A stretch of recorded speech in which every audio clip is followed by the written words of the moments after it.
2021년 3월 25일 찬송 311장 통일 185장 내 너를 위하여 말씀 마태복음 26장 17절에서 35절 제목 죄사함을 위해 내주신 주님의 몸 언약의 피.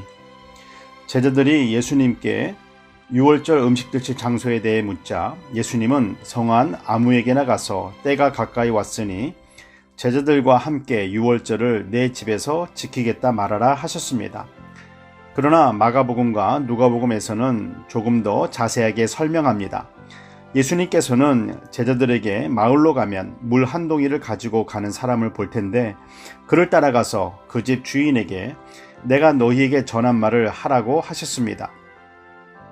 제자들은 예수님 말씀대로 순종했습니다. 그리고 예수님의 요청에 그 집 주인은 예수님과 제자들이 함께할 식사와 장소를 제공해 드렸습니다. 그 주인은 몰랐지만 십자가를 지시기 전 예수님께 식사를 제공한 사람이 되었습니다. 나중에 알았을 때 얼마나 마음에 기쁨이 있었을까요? 예수님은 식사를 하시면서 가룟 유다가 회개할 수 있는 기회를 여러 번 주셨습니다. 너희 중에 한 사람이 나를 팔리라. 나와 함께 그릇에 손을 넣는 그가 나를 팔리라. 가룟 유다가 다른 제자들처럼 나는 아니지요 라고 묻자 예수님은 너가 맞다라고 하셨습니다. 그래도 유다는 회개하지 않았습니다.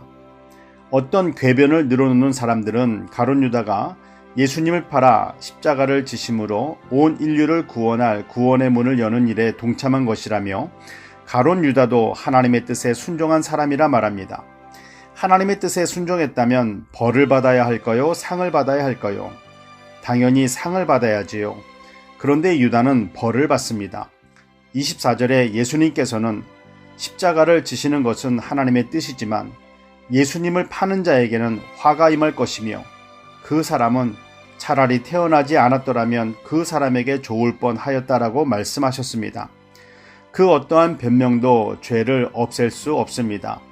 그 사람 잘 되라고 한 것입니다 라고 변명해도 죄는 죄입니다.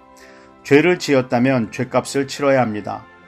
바로가 이스라엘 백성들을 괴롭히지 않았더라면 이스라엘 백성들은 애굽을 떠나지 않았을 것이다.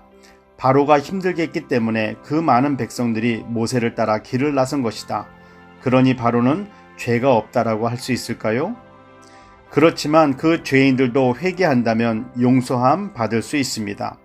예수님은 떡을 떼어 축복하시고 제자들에게 나누어 주셨습니다.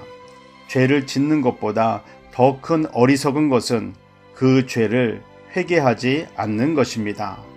기도하겠습니다. 사랑의 하나님, 회개할 수 있는 기회, 용서받을 수 있는 기회를 놓치는 어리석은 사람 되지 않기를 원합니다. 부지 중에 예수님을 섬겼던 집주인처럼 날마다 말씀에 순종하며 하나님의 뜻 안에서 서로 섬기게 하옵소서. 예수님의 이름으로 기도드립니다. 아멘.